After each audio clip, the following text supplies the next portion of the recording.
साथियों, आज मैंने वाल्मीकि रामायण के 18वें सर्ग का पाठ किया है। इस सर्ग में श्री राम जी के जन्म से लेकर विश्वामित्र जी के अयोध्या आने तक की बात है।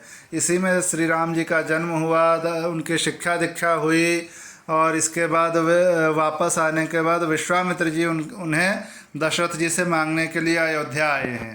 अभी मांगा नहीं है। इस सर्ग में केवल अयोध्या आने तक की कथा है और दशरथ जी ने उनसे प्रणाम करके उनकी तारीफ की है। इतनी कथा इस सर्ग में है। तो चलिए आज राम जन्म की कथा सुनते हैं। श्री सीतारामचंद्राभ्याम नमः। श्रीमद् वाल्मीकि रामायणम बालकांडम 18 सर्गः।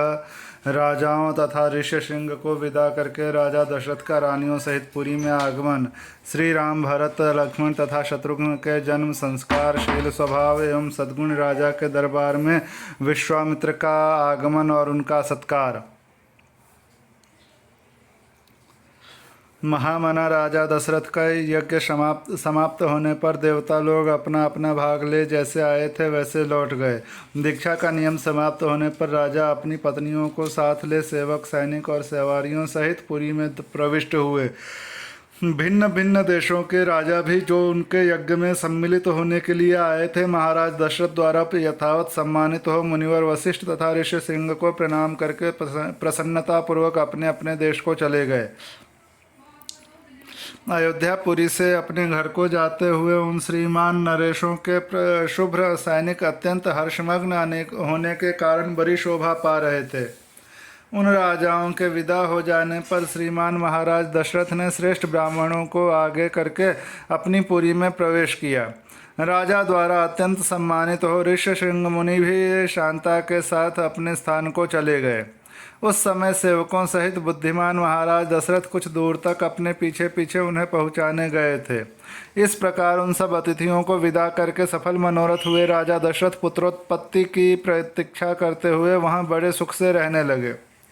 यज्ञ समाप्ति के पश्चात जब 6 ऋतुएं बीत गई, तब 12वें मास के चैत्र के शुक्ल पक्ष की 9वीं तिथि को पुनर्वसु नक्षत्र एवं कर्क लग्न में कौसल्या देवी ने दिव्य लक्षणों से युक्त सर्वलोक वंदित जगदीश्वर श्री राम को जन्म दिया। उस समय सूर्य, मंगल, शनि, गुरु और शुक्र ये 5 ग्रह अपने अपने उच्च स्थान में विद्यमान थे तथा लग्न में चंद्रमा के साथ बृहस्पति विराजमान थे। ये विष्णु स्वरूप हविष्य या खीर के आधे भाग से प्रकट हुए थे। कौसल्या के महाभाग पुत्र श्री राम इक्ष्वाकु कुल का आनंद बढ़ाने वाले थे। उनके नेत्रों में कुछ कुछ लालिमा थी। उनके ओठ लाल, भुजाएं बड़ी बड़ी और स्वर दुंदुभी के शब्द के समान गंभीर था। उन अमित तेजस्वी पुत्र से महारानी कौसल्या की बड़ी जो शोभा हुई, ठीक उसी तरह जैसे सुरश्रेष्ठ वज्रपाणी इंद्र से देवमाता अदिति सुशोभित हुई थी। तदनंतर कैकेयी से सत्य पराक्रमी भरत का जन्म हुआ, जो साक्षात भगवान विष्णु के स्वरूप भूत पायस खीर के चतुर्थांश से भी न्यून भाग से प्रकट हुए थे। ये समस्त सद्गुणों से संपन्न थे। इसके बाद रानी सुमित्रा ने लक्ष्मण और शत्रुघ्न इन 2 पुत्रों को जन्म दिया। ये दोनों वीर साक्षात भगवान विष्णु के अधर्म भाग से अर्धभाग से संपन्न और सब प्रकार के अस्त्रों की विद्या में कुशल थे। भरत सदा प्रसन्नचित्त रहते थे। उनका जन्म पुष्य नक्षत्र तथा मीन लग्न में हुआ था। सुमित्रा के दोनों पुत्र अश्लेषा नक्षत्र और कर्क लग्न में उत्पन्न हुए थे। उस समय सूर्य अपने उच्च स्थान में विराजमान थे। राजा दशरथ के 4 महामनस्वी पुत्र पृथक पृथक गुणों से संपन्न और सुंदर थे। ये भाद्रपद नामक 4 तारों के समान कांतिमान थे। इनके जन्म के समय गंधर्वों ने मधुर गीत गाए, अप्सराओं ने नृत्य किया, देवताओं की दुंदुभियां बजने लगी और आकाश से फूलों की वर्षा होने लगी। अयोध्या में बहुत बड़ा उत्सव हुआ। मनुष्यों की भारी भीड़ एकत्र हुई।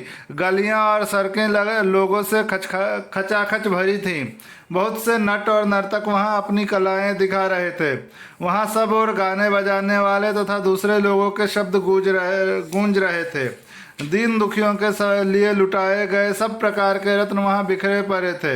राजा दशरथ ने सूत, मागध आदि बंदी जनों को देने योग्य पुरस्कार दिए तथा ब्राह्मणों को धन एवं सहस्रों गोधन प्रदान किए। 11 दिन बीतने पर महाराज ने बालकों का नामकरण संस्कार किया। उस समय महर्षि वशिष्ठ ने प्रसन्नता के साथ सबके नाम रखे। उन्होंने ज्येष्ठ पुत्र का नाम राम रखा। श्री राम महात्मा परमात्मा थे। कैकेयी कुमार का नाम भरत तथा सुमित्रा के एक पुत्र का नाम लक्ष्मण और दूसरे का शत्रुघ्न निश्चित किया। राजा ने ब्राह्मणों, पुरवासियों तथा जनपदवासियों को भी भोजन कराया। ब्राह्मणों को बहुत से उज्ज्वल रत्न समूह दान किए। महर्षि वशिष्ठ ने समय समय पर राजा से उन बालकों के जातकर्म आदि सभी संस्कार करवाए थे। उन सब में श्री रामचंद्र जी ज्येष्ठ होने के साथ ही अपने कुल की कीर्ति ध्वजा को फहराने वाले पताका के समान थे। वे अपने पिता की प्रसन्नता को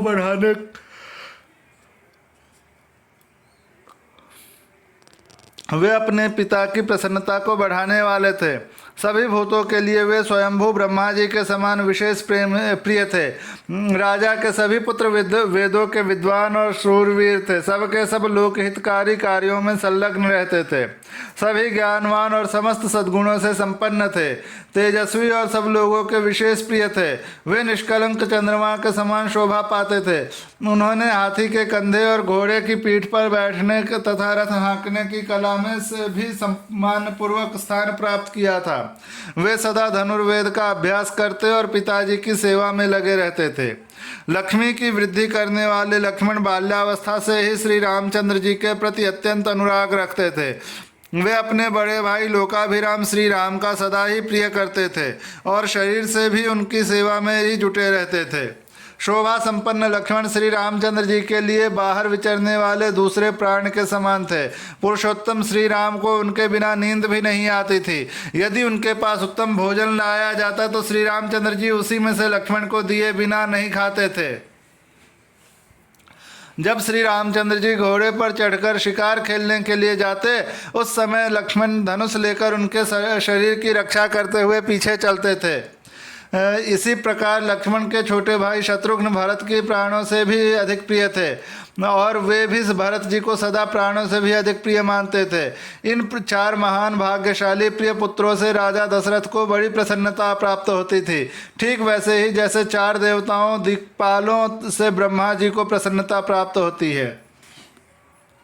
वे सब बालक जब समझदार हुए तब समस्त सद्गुणों से संपन्न हो गए। वे सभी लज्जाशील, यशस्वी, धर्मज्ञ और दूरदर्शी थे।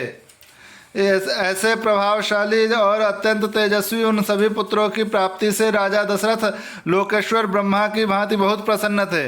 वे पुरुष सिंह राजकुमार प्रतिदिन वेदों के स्वाध्याय, पिता की सेवा तथा धनुर्वेद के अभ्यास में दत्तचित्त रहते थे।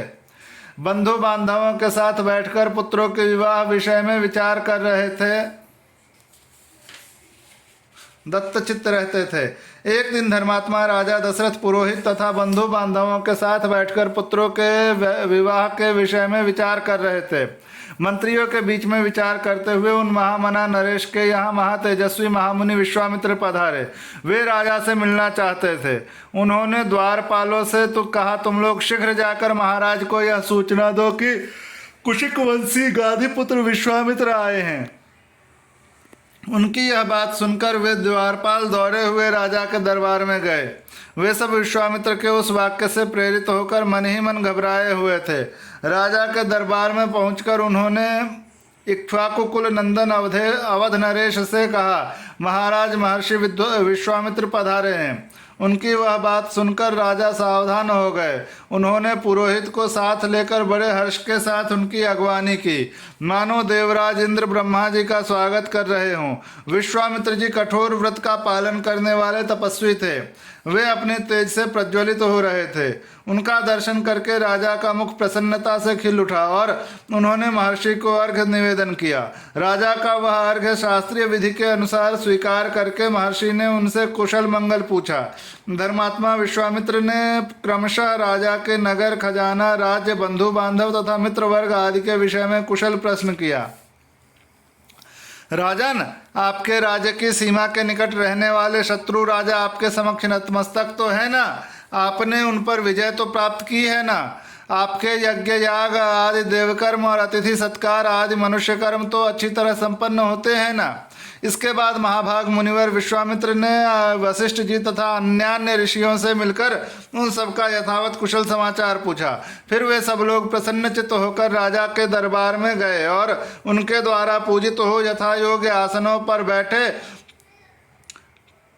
तदनंतर प्रसन्नचित्त परम उदार राजा दशरथ ने पुलकित होकर महामुनि विश्वामित्र की प्रशंसा करते हुए कहा, महामुने, जैसे किसी मरण धर्मा मनुष्य को अमृत की प्राप्ति हो जाए, निर्जल प्रदेश में पानी बरस जाए, किसी संतानहीन को अपने अनुरूप पत्नी के गर्भ से पुत्र प्राप्त हो जाए, खोई हुई निधि मिल जाए तथा किसी महान उत्सव से हर्ष का उदय हो, उसी प्रकार आपका यहाँ शुभागमन हुआ है, ऐसा मैं मानता हूँ। आपका स्वागत है। आपके मन में कौन सी उत्तम कामना है जिसको मैं हर्ष के साथ पूर्ण करूं? ब्राह्मण, आप मुझसे सब प्रकार की सेवा लेने योग्य उत्तम पात्र हैं। मानद, मेरा अहोभाग्य है जो आपने यहाँ तक पधारने का कष्ट उठाया। आज मेरा जन्म सफल और जीवन धन्य हो गया। मेरी बीती हुई रात सुंदर प्रभात दे गई, जिससे मैंने आज आप ब्राह्मण शिरोमणि का दर्शन किया। पूर्व काल में आप राजर्षि शब्द से उपलक्षित होते थे, फिर तपस्या से अपनी अद्भुत प्रभा को प्रकाशित करके आपने ब्रह्मर्षि का पद पाया। अतः आप राजर्षि और ब्रह्मर्षि दोनों ही रूपों में मेरे पूजनीय हैं। आपका जो यहाँ मेरे समक्ष शुभागमन हुआ है, यह मेरे परम पवित्र और अद्भुत है। प्रभु, आपके दर्शन से आज मेरा घर तीर्थ हो गया। मैं अपने आप को पुण्य क्षेत्रों की यात्रा करके आया हुआ मानता हूँ। बताइए, आप क्या चाहते हैं?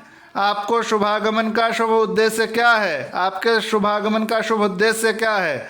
उत्तम व्रत का पालन करने वाले महर्षि, मैं चाहता हूँ कि आपकी कृपा से अनुग्रहित होकर आपके अभिष्ट मनोरथ को जान लूँ और अपने अभ्युदय के लिए उसकी पूर्ति करूँ।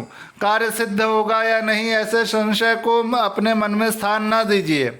आप जो भी आज्ञा देंगे मैं उसका यह पूर्ण रूप से पालन करूंगा, क्योंकि सम्माननीय अतिथि होने के नाते आप मुझ गृहस्थ के लिए देवता हैं। ब्राह्मण, आज आपके आगमन से मुझे संपूर्ण धर्मों का उत्तम फल प्राप्त हो गया।